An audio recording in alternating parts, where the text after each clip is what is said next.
साथियों, सवेरा संदेश में आपका स्वागत है। मैं योगेंद्र शर्मा।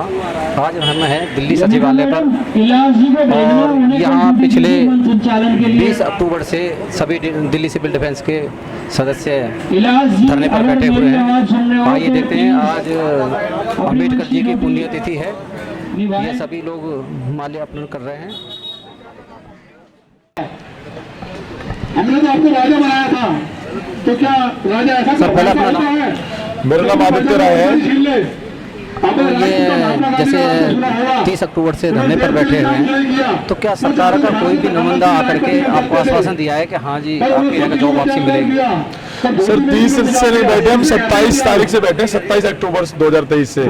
आज हमें 41 दिन हो गया और आज तक हमारे पास जो चुनी हुई सरकार से कोई नुमाइंदा नहीं आया, चाहे वो कोई भी पार्टी का हो। विधानसभा में जो बैठने वाले विधायक है, कोई भी विधायक नहीं आए आज तक। हमारे चुने हुए लोकसभा के कोई सांसद नहीं आए। राज्यसभा से दिल्ली से 3 सांसद में से कोई सांसद नहीं आया। कोई आज तक निगम पार्षद तक नहीं आया। बहुत दुर्भाग्यपूर्ण की बात है। जो हारे हुए लोग हैं, जो वैसे पार्टी के पदाधिकारी है, वो लीडर तो आ रहे, लेकिन जो चुनी हुई सरकार के जिन्हें हम प्रतिनिधि के रूप पर हमने चुना है दिल्ली के अंदर में, वो लोग नहीं आ रहे हमारे पास में। तो दिल्ली सरकार से आपके पास में कोई भी नहीं है? दिल्ली सरकार से भी नहीं आया, ना विधायक आए, ना किसी भी जो दूसरी पार्टी है वहां से भी कोई विधायक जो चुने हुए निगम पार्षद चुने हुए सांसद, वो कोई भी नहीं आया। 41 दिन हो गए इस धरने को। किसान आंदोलन के अंदर तो बहुत सारे लोग जा रहे थे, पहलवानों के आंदोलन में तो बहुत सारे लोग जा रहे थे, लेकिन ये इस आंदोलन के अंदर में ये रोजगार का आंदोलन है, ये सिविल डिफेंस का आंदोलन नहीं है। 2 करोड़ जो देश के प्रधानमंत्री जी ने कहा था 2 करोड़ हम युवाओं को रोजगार देंगे हर साल, तो आप 2 करोड़ रोजगार दे दो। आप ये युवा बैठे 2 लाख दिल्ली की सरकार ने बोला था, मुख्यमंत्री जी ने कि हम 2 लाख रोजगार देंगे, दे दो।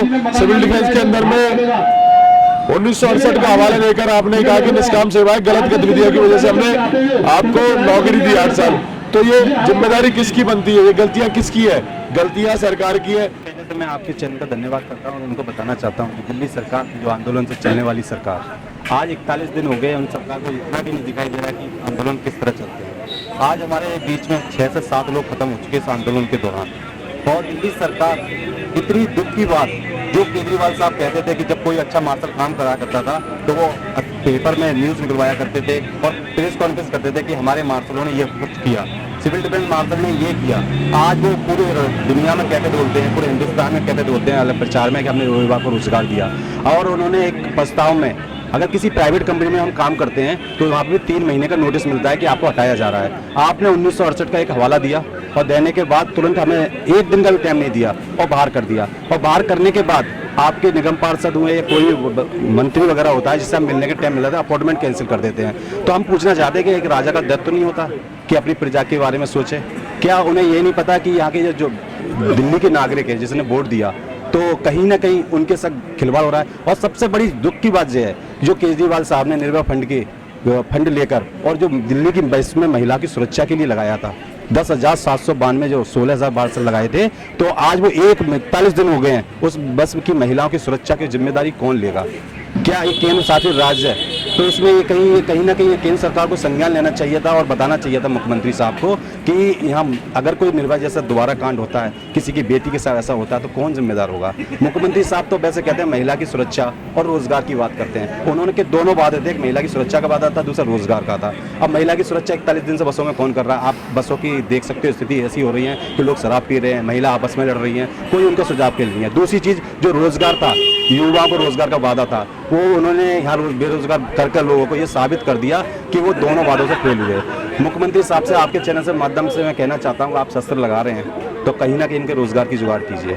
अगर आप नहीं कराते हैं तो आगे का परिणाम, जब आंदोलन से आपकी सरकार बन सकती है तो आंदोलन से सरकारें गिरती भी है। जिस प्रकार से 41 दिन आपको धरने पर बैठे हुए हैं, क्या आपको लगता है कि दिल्ली सरकार है मान जाएगी? मानना पड़ेगा, क्योंकि एक राजा का दायित्व होता है कि अपनी प्रजा की सुरक्षा करना। और प्रजा का जब उन्होंने वादा किया हो और जो कहा हो कि मैं रोजगार दूंगा, और रोजगार किन को छीना है? एक युवा का रोजगार छीना है, वो ऐसे दिल्ली के नागरिक का रोजगार छीना है। तो सरकार अगर ये नहीं सुनती है तो ये आंदोलन इतनी तेजी से करेंगे, इतना तेज बढ़ाएंगे कि सरकार क्या, जब वो आंदोलन से मुख्यमंत्री बन सकते हैं तो आंदोलन से हम इतना आंदोलन तेज करेंगे उन्हें मुख्यमंत्री कुर्सी से यहाँ जमीन पर बैठा सकते हैं। सामने आ जाइए एक जगह।